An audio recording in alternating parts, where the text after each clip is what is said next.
Hey everybody, I have something a little different for you today. It's a video of a podcast my friend Tami did with another friend Darryl and me concerning the signs of spiritual awakening, developing the crystalline body, that kind of thing. As most of you probably know by now, I've been a meditator for most of my adult life, 45 plus years now and counting. And I've been to India, I think 3 times, meditating with large groups. I've done plant medicine in Costa Rica, and it's been a big part of my life. And these last few years have really been amazing. It feels like the pace is really, really picking up. I've been fortunate along the way to meet some amazing and powerful people, and you'll be meeting 2 of them today. The topic of this podcast video is signs of spiritual awakening, and one of the more unusual signs that I've experienced, and I really do think it is a sign of awakening, is my propensity to use the F word at the drop of a hat. It started in 2020 when I was doing a week of plant medicine in Costa Rica. And by plant medicine, I mean ayahuasca, which is a pretty intense experience. And right from day one, I started releasing a volley of F words. Most of my adult life, I've been pretty well contained and thought that I was pretty relaxed and accepting and had a kind of neutrality toward things.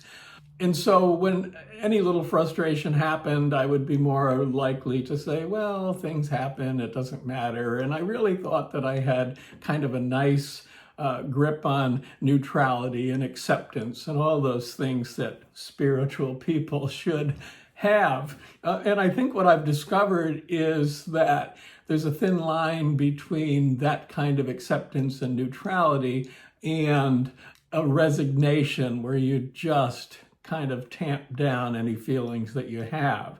And after even the first night of plant medicine, it's been just an amazing thing. I hate to brag, but over the years, I think I've developed this uncanny ability to construct really complex sentences by using only variations of the F word.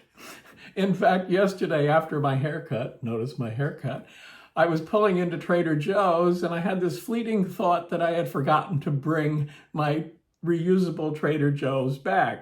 Pretty small issue, even if it had happened. And instantly I said, oh, fuck. And then almost instantly again, I remembered that I had stuck it in the back seat of my car the day before. And I followed with, wait, not fuck. So, and as far as I know, this is the first time in the history of my life that I've ever used the sentence not fuck, but I did. Sometimes I get demonetized on YouTube for doing what I think are the simplest little things. One of my videos, which is called Dan and Dode's Excellent Marijuana Adventure, was demonetized, I think simply because of its title.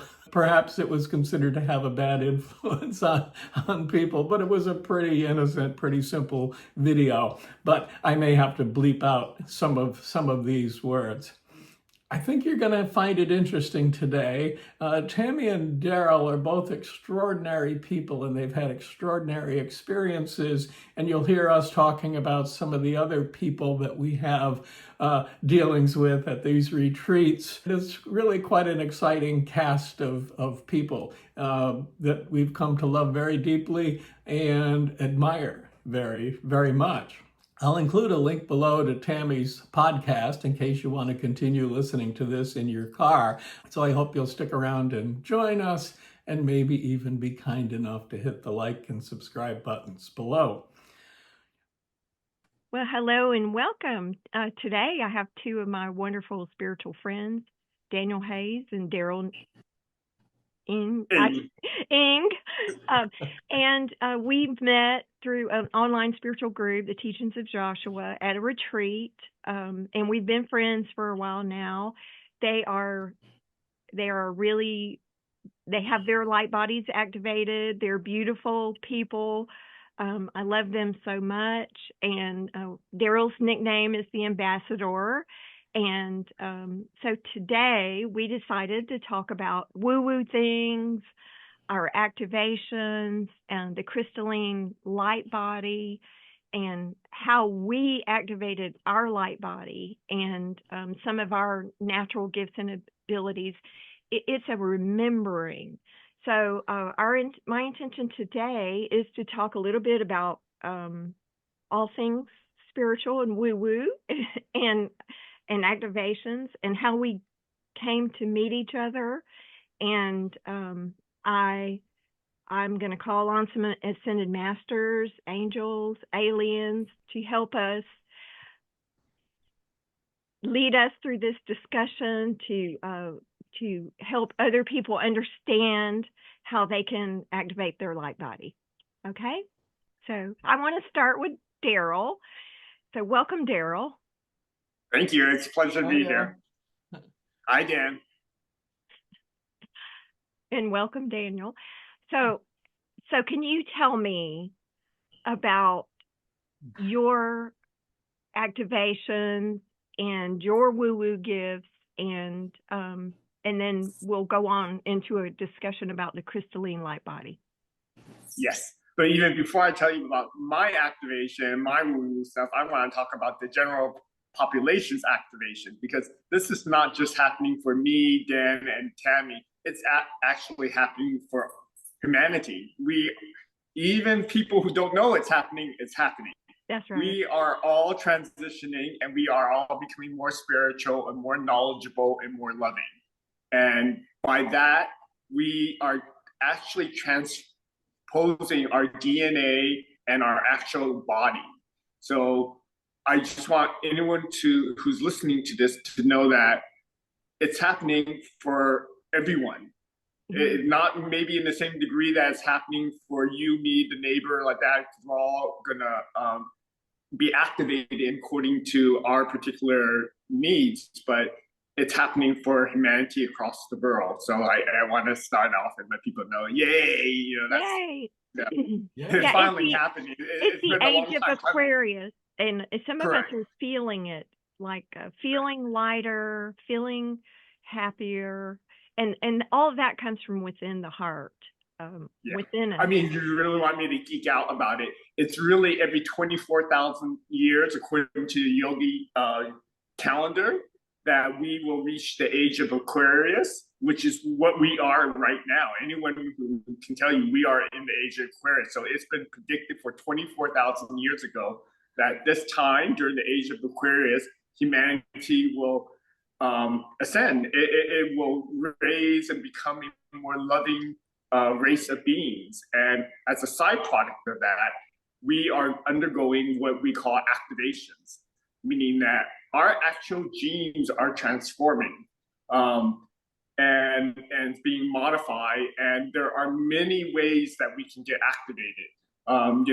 Dan and I and Tami are going to talk about some of the ways that we've been activated and some of the side products of being activated. But I want to just say that there are a whole bunch of ways that humans on Earth, that you and I are being activated. I'll give you one that all of us are getting. Just by walking out in the sunshine, you are being activated by the solar flares that are coming to Earth. And the solar flares that are coming to Earth are in a different potency and wavelengths than they previously are. So although you may think you're getting a beautiful tan, and you are also getting activated in a very subtle and perfect way that is adjusting to your body to impact your DNA, to slightly tweak it and modify it. And that's going to actually do what we call transition the human body, which is all carbon-based, into a crystalline light body base. So you're not going to see anything drastic overnight, like, oh my God, you're all of a sudden I'm shining. No, it's going to be a very subtle form of transition, because you don't want a sudden, day and night, ooh, I'm in a crystalline body. You want something that's subtle, and it's going to take time, and it's going to unfold in the perfect amounts for you.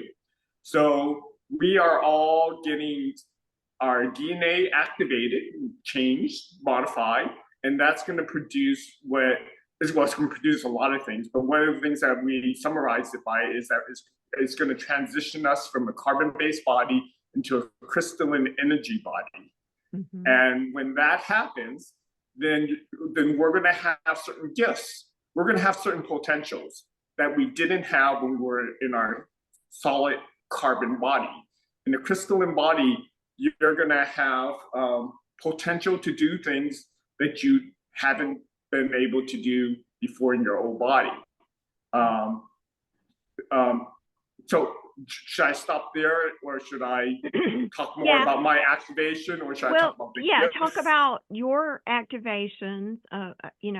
Our paths are a little similar, but talk about some of the activations you have done. Of course, nature is, and the earth is one, and the other activations that you've done. Yeah, I have done a lot of activations in the past, and we all have, even though we didn't know it. For example, like my example is just walking in the sun was a form of being activated. But in addition to that, I've actually participated in many different channelers who have activations on their site, and they do various forms of activation, like speak light language and to the audience, and that activates. Paul Selleck, who's another noted channeler, does activations on his weekly channeling course. So all these things have happened in my past, but I will say that the biggest dose of activation I had was when I went to Joshua's house, and we had a one-on-one activation, of which Tami was one of the people. I forever be in gratitude for helping focus and activate me. We all of us there had individual time on the table, and 4 very talented people, and Tami was one of them, focused on me or us, and did a lot of woo-woo stuff. By woo-woo stuff, I would say they did a lot of light language, they did a lot of channeling, and they were able to see things pop up in the room that others verified. Were popping up. I'm talking about Merkaba spinning, portals opening. In my particular case, Christy said that she saw 4 galactic languages downloaded into me, and all these incredible things happened during that activation. And at first, I doubted it. I didn't think, I thought, were they all punking me? Were they all like a part of a little conspiracy that make me think this is happening, because it's totally impossible. But then little by little, I really searched it out. So, oh my God, it's true, because you get individual experience that verifies, and then you double check it with other people and cross-reference it, and it's like it's true. So it's been a great discovery and unfolding for me as my body was activated, and I'm starting now to see some of the side effects of that, the positive side effects. I don't want to scare people and think I grew an extra arm or anything. It's all good stuff. That's having like good intuition, good kind of psychic sense. What was one of my gifts is that I'm claircognizant, which means that I have the ability to know things without really knowing how I know it, but I know it. And as we get into our light bodies, that's one of the side effects, is that we all have what we call the clears, which are various abilities come online, and we're able to do things that we normally wouldn't have been able to do unless we were activated. So I'm going to stop there and see if you have any questions, or Dan, do you want to? Yeah, let's move to Dan. And I know a little bit, so explain how you became lighter and lighter, the things that... Well, I'm hesitant to talk because I'm enjoying your conversation so much, but I guess I better jump in. I feel somewhat like I'm out of my element because you guys are so extraordinary. I might be able to give you some hair care tips if that would be, Love it. be helpful. My journey has been a slow, steady one. I started doing TM 45 plus years ago, and I really took to it. I was in my younger years, I really had a Western mind. And when I started doing TM, right before that, I had started reading Autobiography of a Yogi, and I think I had read some of the Seth books, and it started to open up a whole new world for me. In 1979, I took the advanced courses where I learned the Patanjali Yoga Sutras. And it was so astounding for me. I mean, I'm a farm boy from upstate New York. And I was in Livingston Manor in the Catskills, and we were doing these advanced techniques, and people were hopping around. One of the most advanced techniques is Patanjali's Yoga Sutra for levitation. And I was just astounded. Not only was I experiencing great change in myself, but people would be hopping around. We were in a padded room, which seems appropriate. And people were hopping around and all kinds of strange stress releases where I would turn and I would see someone growling with his eyes rolled up in his head, and I would think, what the heck am I doing? Where am I? But at the same time, it felt so right. So I've been doing these techniques for years and adding other things to it. And I've been to India a few times to meditate with huge groups. But there hasn't been any one great epiphany. It's been kind of an arc upward, I think, I hope. But I have to say, these last couple of years, a couple of years ago, I met Tami in what I thought at the time was an extraordinary coincidence. I had signed up for the Joshua boot camp, and Tami ended up being my coach, I guess it was, advisor, coach. And I called her to tell her I wouldn't be able to keep up with all the coursework because I was traveling and I was in Savannah. And of all the places in the world that Tami could have been, she was within an hour of Savannah, and we got together and met. So that was an extraordinary coincidence. And since then, I've had many, many more, and I've kind of just come to expect them. So I began the activations along with you guys, was it about 8 months ago, 6 months ago? And that slow, what I thought was a slow curve upward, all of a sudden started to really speed up in intensity. I would do the activations. We did some, as Darryl mentioned, live when we were together in New York City, in Florida, in North Carolina. But when I was doing the activations at home, I would go upstairs to my bed and I would get real physical sensations where my body would be turning and doing strange contortions and this and that. My original meditation teacher was Maharishi Mahesh Yogi, and I remember calling that the cosmic chiropractor. Somebody would talk about their body doing contortions, and he'd say, "Oh, I can't do accents, but you were visited by the cosmic chiropractor," and he would be happy and nodding. So that kind of thing has been happening to me. And it was just extraordinary. And I came to look forward to the activation so much. And I think it was Darryl who kind of gave permission. I follow his emails, and we were doing them once a week. And Darryl said, you can do these night after night if you want to. And I started doing them pretty much every night that I had the time, which was most nights.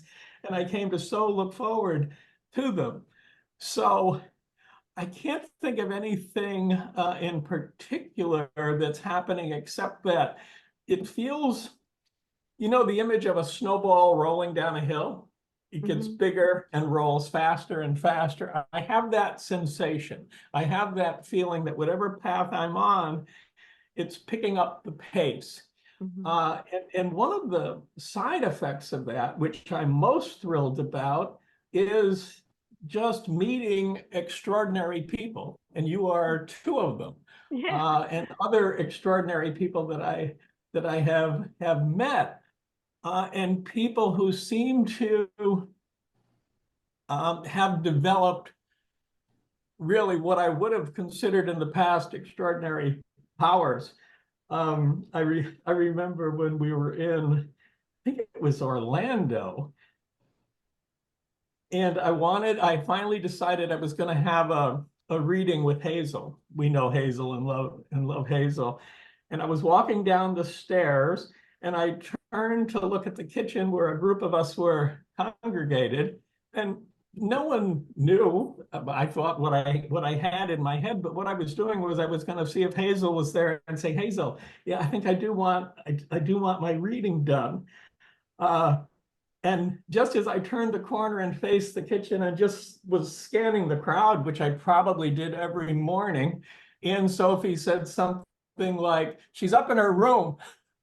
And I said, how do you know who I'm looking for? And I remember she looked at me like, really, this is elementary. And it just, I feel sometimes when I'm with you people that I haven't watched any of them, but you know those Marvel comics that they make movies out of, and Yeah. each superhero has his or her own power. This one, I'm making it up because I don't know. This one can freeze things. This one can see things. This one can fire. So when I'm around you, I just feel that everybody is having is developing these special abilities. And I had a great surprise. Again, I think this was in Orlando, when for the last couple of years, if I'm sitting around and I go into a relaxed state, my hands will start just spontaneously moving. And when you're in your 70s, as I am, you sometimes feel like stretching, you just start stiffening up as you get older. So to me, it was just natural, but I would be walking through a supermarket looking at produce or something and just doing this kind of thing and just letting it go. And when I was in Orlando and Christy was channeling white light, when I'm in any kind of a thing like that where somebody's channeling or we're doing a meditation together, I go into a very relaxed state where it feels like I'm breathing maybe twice a minute. It feels like I'm in a deep sleep. And if you look at me, and people often accuse me of sleeping, but I'm super alert. And I was sitting there with my eyes closed, listening to every word that Christy said and kind of vaguely aware that my hands were doing things. And Christy came to me afterwards and said, white light had said to her, look at your friend Dan, he's talking to you in light language. And at the time, so when Christy channels, she has an awareness, as I understand it, and she can see the crowd. We look a little fuzzy, we look a little blurry, but she's not completely gone. And she said that when she looked over at me, she understood every word that I said, and she was talking back to me. And then afterwards, when she came over to tell me this, which was a total surprise to me, she came over to tell me, she said, I can't remember now what we were talking about, but it was so crystal clear, the conversation we had. To me, it sounded like when you have a dream that's very vivid and clear, and by the time you come downstairs from your bedroom or leave your bedroom, you've already kind of forgotten it. You know it was clear and wonderful or whatever it happened to be, but then you can't quite remember what it was unless you're fortunate enough to sit up in bed and write it down right away, which is probably a good thing to do. So anyway, that's a little of what I've been going through, and it's been quite extraordinary and exciting and fun, and I wish this for everybody. Yeah, and my observation about both of you and myself is that we look younger, we are having more fun. We're just kind of allowing these things. So, I'll talk briefly about mine. I would say that, activating my light body is, as I really got spiritual, I spent a lot of time in nature. I do some deep meditations. I activate my Merkaba, but I also have done a lot of light language activations with Daniel Scranton and the Christy and the White Light.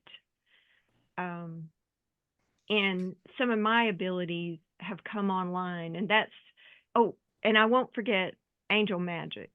So these things help me to remember some of my new gifts coming online. So I would say, you know, I have the ability to tune into people. I would say something that's really coming on clear now is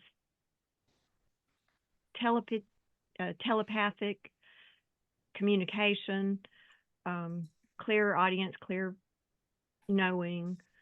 One of the biggest things that's happened to me in the last couple of years is dreams where I'm with the people I know. So I'm playing with these people in the non-physical, and this is how this meeting even came about. I'm getting clear messages about communicating with some of the people that I've met through my spiritual journey, and what to talk about. You know, what, you know, to get together. And an example of that is I got a message a couple of days ago. I woke up with the person's name. It was like an energy. I got a ball of energy and a clear message to contact Erin. And I did. I contacted her, and then we had a conversation, and now we're all going to a gathering. There's 8 of us going and meeting up in Sedona, and we're going, and it's following the things that you're interested in. And I am interested in aliens. So, you know, we're going to see Darryl Anka. So anyway, in person, because I was like, and I had one day to decide. I was the last person. I didn't know anything about it. And so, you know, it's following the things. And I know Darryl's going to Egypt, which I have been. It's a powerful place, but Sedona's powerful. There's lots of vortexes. I felt really connected. There are sacred sites throughout the whole earth. Yeah, they are. And they're, you know, so it's following your interest and doing the things, gathering, connecting with people. But I just got back from a trip to Jamaica, and, you know, and the message there was one love. Everywhere you go is we're all one. You know, love everybody like you love yourself. And anyway, you know, all the music is about love. It's a really great place to just wallow in love for a few days. And I had a great time. So so those are the things that have been kind of significant to me in the past 2 years. In breath work, I'll say breath work is really powerful too. So I feel lighter and lighter every year, where I look around at people my age group who are not the same as me. It's like they're aging twice as fast as me. They're not experiencing life the way that I am. You know, they're not moving through life in love and joy and ease, because that is really the journey. The spiritual journey can be very easy. It can be, you know, it's letting go of the struggle, the resistance, and letting go of your limiting beliefs, and just kind of allowing and going with the flow of life. So that's my experience with the activations, and being around more people like the two of you who I love. Go ahead. Yeah. So I want to respond to Dan and Tami, because so Dan was describing earlier during his activation, he had contortions and stuff like that. So what that is basically you are moving energies up and down your chakra. For people who don't understand chakra, think of chakras as like little power bases that are along your spine. And when you think about it, if you're activating your DNA, that's going to activate your chakras because it's all connected together. And so then what you experienced, because a lot of people who did the activation, and by the way, you don't have to just do activations in person. You can do activations through recording or on video. And the activation that Dan is describing is actually, we were all participating. It was a recording.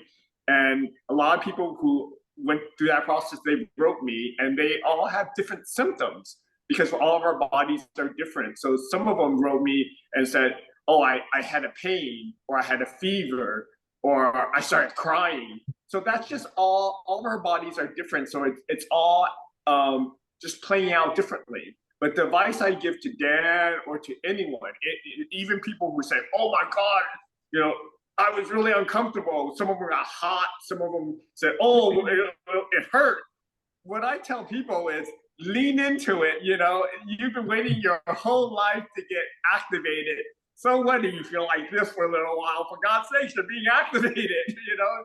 Think of it as fun. You know, you've been waiting your whole life for it. Even if it feels a little discomfort, for God's sake, you're being activated. So, you know, just lean into it and enjoy the discomfort. Enjoy it even if it's painful, because it's what you sign up for. It's this glorious miracle that's happening in your body, and you're just transitioning higher to a high density. So enjoy it. So that's what I think was happening to you, Dan. And then also, I do definitely want to comment about your hand language. So what people don't understand is that one of the side effects of being activated is, well, there are a lot of side effects, but a lot of people, they actually start talking. They start speaking various galactic languages or angelic languages, just languages that are, I'm just gonna say, non-earthly. Although Chris did channel the Samaritans, and they were like the very first civilization on Earth, but they were technically galactic, but it was a different language. So one of the side effects when you're getting activated is that you download information that you normally don't have in your consciousness. And a lot of people, they start channeling different languages. And Dan, when you're doing the hand language, you just need to understand that that's just another form of language, right? Some voicing something out is a form of language. Your hand is also a form of language. So you were just expressing a native language within you. Now, I actually asked Joshua live, you know, what was happening, and they verified that because the hand language is happening to me too. And I have a different dialect than Crystal, than Dan, because, you know, it's just like verbal languages. There are different dialects. You have different hand languages. And what Joshua said was that just the act of speaking with your hands, you're actually communicating with the universe and downloading codes. Mm-hmm. So you're not just communicating with another consciousness, like in that case, Dan, you were communicating with Christy's consciousness, but you're also downloading codes and information for the area and space that you're in. So you're communicating to the space that you're in, and you're actually making an impact to the space that you're in. So that's another way I just want to let people know. It's just a language, and you're just, energy is nothing but communication, because we're all consciousness, and we're just communicating with each other through energy. So yeah, so that's what I had to say on that topic. I think 2 years ago, I never remember having heard the term light language, and now I hear it all over the place. Mm-hmm. I just YouTube videos pop up, and it's all about light language. So it's funny how things drift into the consciousness at the right time. And you were saying about physical symptoms. I had a friend, Charlie, who was a TM teacher. He's no longer with us, but Charlie was a great guy. And when I was a young meditator, Charlie was a generation older, if I had symptoms, if I said, geez, I was meditating and this shooting pain went through, but felt like a knife cutting through behind it just was a shooting pain. And he would always say, Dan, something good is happening. Something good is happening to you. And he would always say that. And I used to laugh that if my head ever fell off my shoulders and rolled down the sidewalk, I would think something good is happening. That's right. We were doing, I was doing an activation I'm an eccentric, so I have a West Coast dentist. I go from the East Coast to the West Coast. And sometimes you see me doing funny things with my mouth because I now have Invisaligns in my 70s. I'm getting my bite straightened around. So I flew to the West Coast for a dentist appointment, and I'm in Mission Viejo in the hotel. And I wake up and I did the activation, whichever activation it was, probably 11 o'clock at night or 10:30, so I can just be in bed, and then after it just drift off to sleep, because after the activations I would have beautiful sleep with really exciting, vivid dreams. So I came to look forward to that. And I woke up at about 3 in the morning and I felt like I had some terrible flu or COVID or something. And I thought, oh no, I flew across the country. I have a dentist appointment tomorrow. I'll have to cancel. I can't, if I have COVID or something, or no matter what I have, I don't want to bring it into their office. So I thought, I'll have to get up in the morning and just call when they open at 9. I'll have to give a call and cancel. So I think I had my phone alarm set, and I got up at like 6:30. I finally did get to sleep. And whatever that flu was, or whatever it was gone. So it wasn't like a regular disease. It was something moving through me that just passed very quickly. And I had the appointment, and it was beautiful. And again, it feels good. I mean, nobody wants to have those symptoms, but when you have that underlying feeling that something good is happening, something is purifying in your system, like after if you've exercised really hard and you get some aches and pains and stuff, you realize from those aches and pains that you've done something. Your body is gearing up, and it's healing itself and making you better than ever. So it's quite a wonderful thing. I mean, another way of thinking about it, and people can Google this, is that it's ascension symptoms.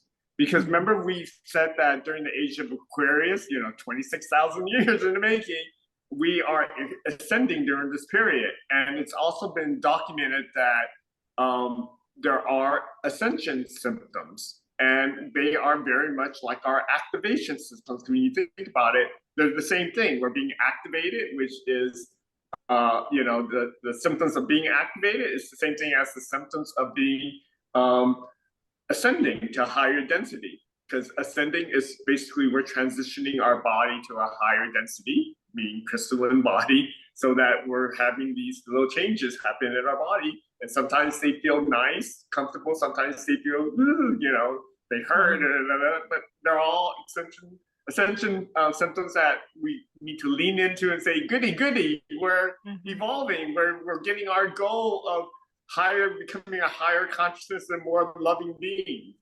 Yeah, I know I remember I had like a power surge, like whooshes of energy on one. And it was, each time it's a little different. And, but I get, when I'm doing activations, a lot of times I get lots of visuals, and, it can be like this last one, I'm on level 4 right now. And I saw my mom.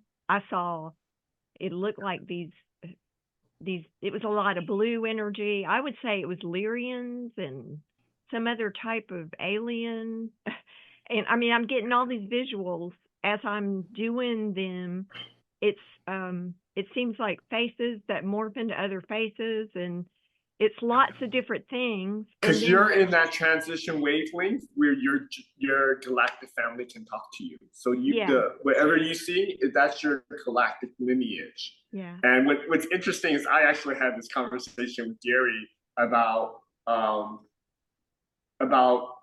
Earth-bound people and galactic people, and I would say everything is galactic.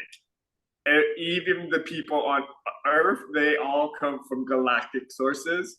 And if you really want to break it down, the definition of extraterrestrial means that it's not on this Earth. Well, that means everything is not of this Earth, because even the Earth is not of this Earth. The Earth came from another part of the galaxy. Yeah. So everything is galactic, and we all have a galactic lineage that, so when you're doing the activation, Tami, and you're getting different lineages, it's because you're not just one galactic race. You're a mix. We're all mixes from different parts of the galaxies and different universes. I mean, those are some of the visuals I'm getting during activations in person and the audios.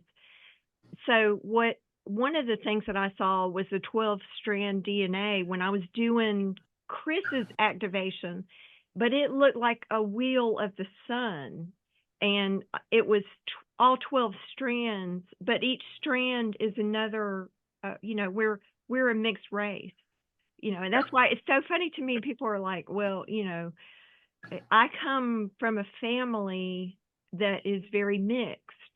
And that was one of the things that Christy said to me. It's just like, Tami, there's a reason for that. Like, you love all these cultures, it's because we're all a mixed race.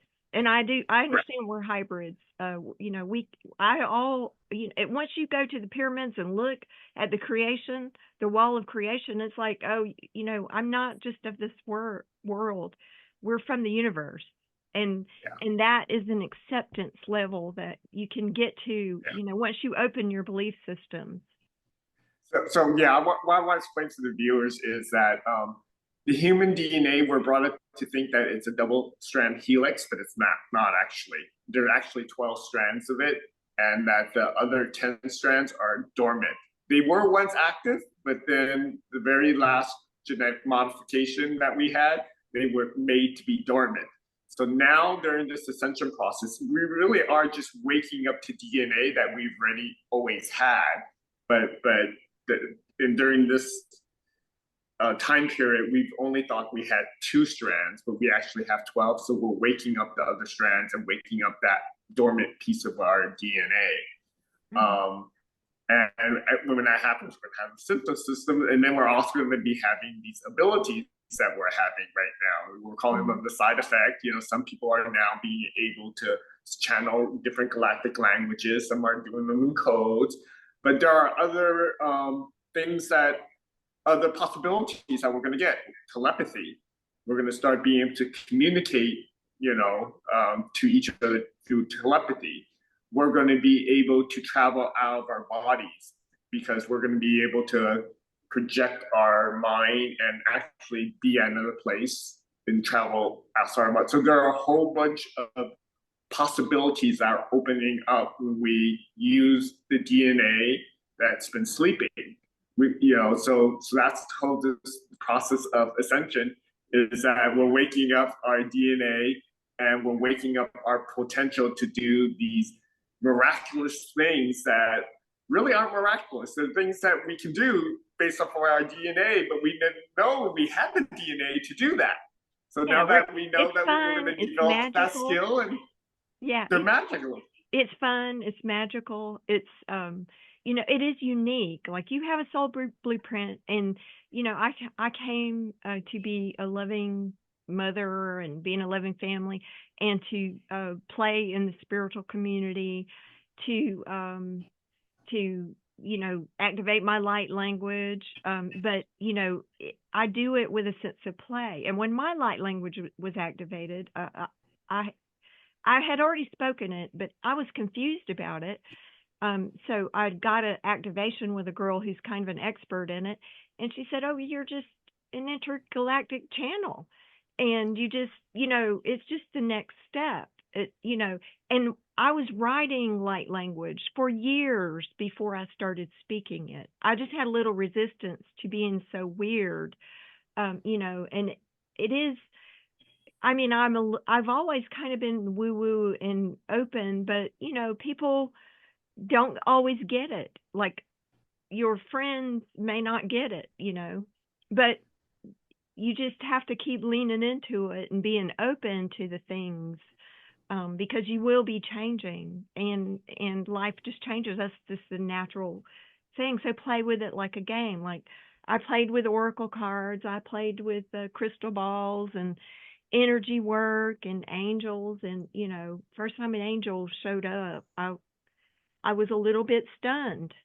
But And that's usually what I do. Initially, it's like a shock, and then I'm like, oh, and then suddenly I lean into more acceptance of it. And I've seen crystalline grids. I've seen them with my eyes, and now so we'll move toward that direction. So a little bit more about the crystalline body. You're still in this body. You still live of this world, and grounding is part of the step of that. So go ahead and talk a little So bit. in the third density, which is, most of humans are, we're in the carbon body, solid carbon-based body. As we're raising our consciousness to the fourth density, then we transition into a crystalline body, meaning that it's lighter and it has crystalline energy in it. Now, you and I and humanity, we're on that cusp of being in the third density, transitioning into the fourth right now. So that's why some of us who are on the leading edge, we're actually starting to go into our crystalline body now. We're none of us are totally in it. Otherwise, we'll be completely in the fourth density, which we're just the leaders who are edging our way up there. The vast majority of the humans on Earth are in the third density. Some of them are in the low third density. The ones that hate and war, they're in the low third density. But all of our friends and us were in the high third density, transitioning to the fourth. And then when we do that, we're transitioning into the crystalline body. Now, in the future, and I'm talking about thousands of years, not next year. In the future, humanity is going to transition from the fourth density to the fifth density. And at that point, we're going to transition again. Our bodies becomes from the light, crystalline light body, to a complete light body in that phase. So that's the phase of the fifth density. You have a complete light body. In the fourth density, we have a crystalline body. So that's, it's crystalline. It's solid, but it's crystalline. It's lighter. But that's, again, lighter than the third density, which we're in, which is carbon-based. Okay. Does that make sense? Yeah, it does. And I feel it. I'm saying I have moments of complete bliss, utter feeling lighter, like lots more energy flowing through me. But I studied energy. I studied hermetics and Kabbalah and yoga and all this stuff. So I love all this stuff, and I've done some past life work. So, I've seen where I've been like very magical in some lives, and I've been an energy healer in some lives. And I've been, I think I was a monk in one life where I just got the rainbow body, and so in magic, we call it the rainbow body of the Shekinah. So you can activate the energy of the angels around you through ritual and sound and frequency. You can elevate and you move through, they call it through the abyss. So you leave the 3D and leave your body, and you go out into the lightness, the void, the no thing. So you can do that with meditation, and there's lots of ways. So that's like through yogic practices, through transcendental meditation, through Merkaba activations, and I like to try it all. I just came to play in the spiritual realm because I just love it. And I can say, that I've had Kundalini moments in yoga. I'm losing track of how many times I've had those, and very high level activations in like breath work, intense breath work retreats. So just want to let people know there's many ways to do it, and one of my specialties is doing healing sessions on people. I can see where people have energy blocks, and I get visuals and I see the language on them that needs to be expressed. And but once you activate your light language, start using your hands and writing. Like the first light language I was writing, and I was like, I don't know what that is. I was playing and playing with art a lot, just being very creative. So it's go into it with a sense of play and awe, and often if you'll go back and do things you did when you were young, you'll find some of that. It might be music, it might be dance. When I was in Jamaica, I danced, I did water aerobics, I went snorkeling, and then I was out in the sun a lot, out by the pool and playing. And there was a drum celebration where the Jamaican people drum. So intense sounds, drumming, those kinds of things. I got an activation at a powwow, an Indian powwow, and when they were drumming and singing that song, I just vibrate. I feel like my whole body vibrates after things like that. So Tami, a lot of people do find that automatic writing is the first step. It's the easiest step to take on when you're first beginning than channeling or other kind of gifts. So I just want to say a lot of people do that first off because it flows easier because you're not using your brain, you're using your hand to write, and it just kind of flows. And I also wanted to make a comment about you mentioned about how a lot of our peers are feeling better and looking younger. Well, this is a fact that in the fourth density, because this is according to the channel books by Ra, in the fourth density, the beings in the fourth density, they live longer and they actually pick the age that they want to be and they stay that age throughout their life. So if they're a humanoid form in the fourth density, they can pick, I want to look like 25, and they will look that way for the rest of their life. Even if the rest of their life is like 800 years, they will look back. They get to pick, because in the fourth density, you have a crystalline body, so you can do that, and you have the consciousness that can do that. So it's just a little side of, benefit of being in the fourth density is that you can pick what you want to look like, and you'll look like that for the rest of your life. Yeah. So what I think is happening to us, a lot of us who are on a third density transition, we're just like tapping that, right? We're touching that element.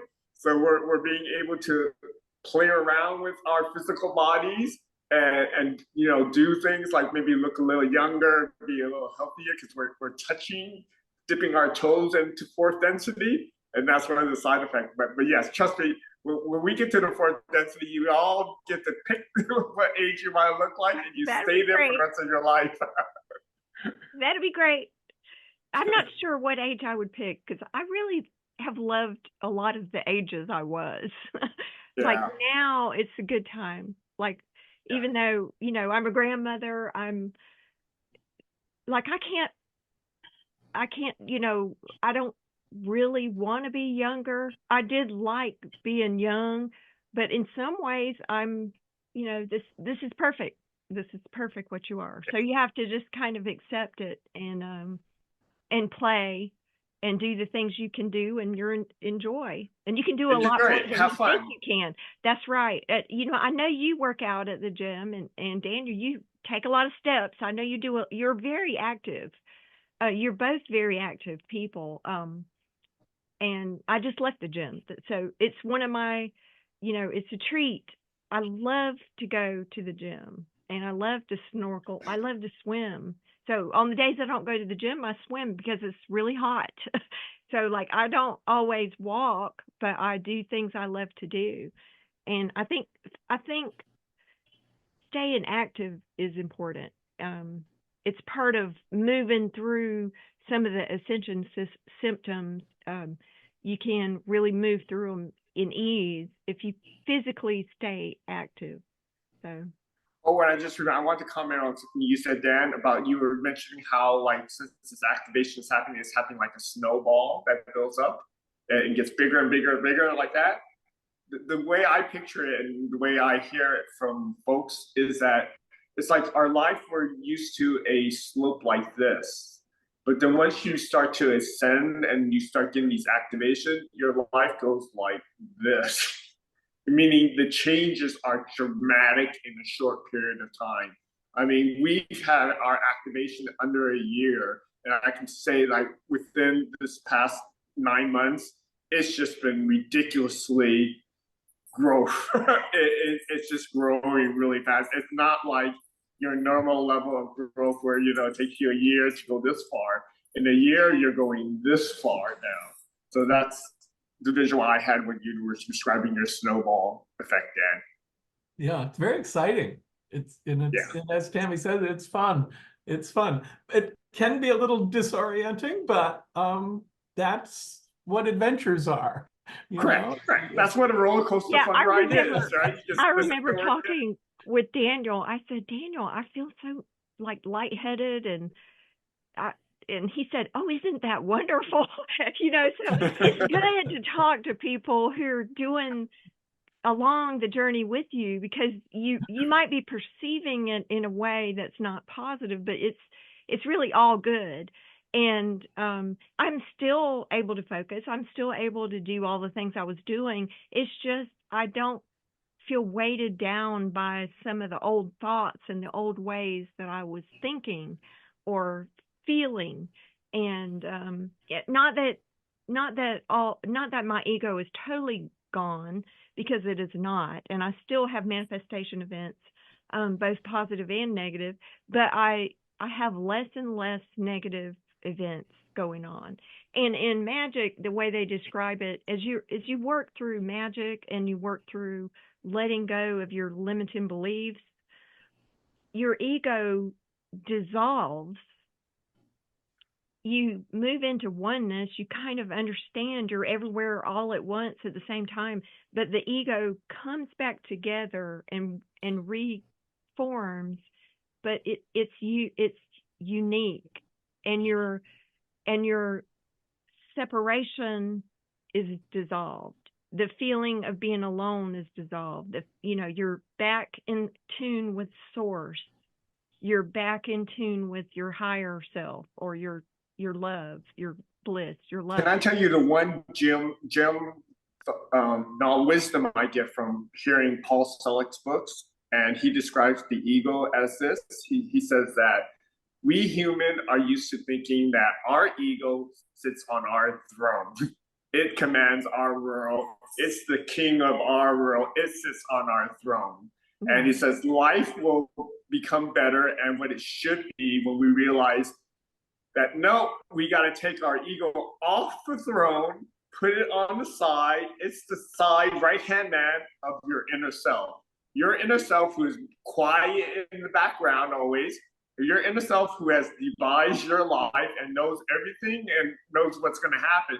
You need to put your inner self on the throne of your life and realize that your ego loves your inner self and needs to listen to your inner self. Yeah. Your ego is the right-hand man who's there to, help exist and protect you and make your life work, but it's there to listen to your inner self, and your inner self is the being that's on the throne. It's not your ego. Okay. Well, we've come to about an hour, and I know you have another meeting to get to, Darryl. So I will say thank you for meeting and talking all things Crystaline, woo-woo. Ego, don't forget the ego. And even the ego. And it's time to have a conversation with the ego. It's time to go. Or it's time to allow my inner intuition and my inner self to lead the way in love, enjoying bliss. So thank you guys. And thank you. Thank you both. Love you guys. It's great to see both of you. And I always learn so much when I talk to you guys. Wonderful. Wonderful. All right. Bye. Bye. I love you. Bye now. Love you too.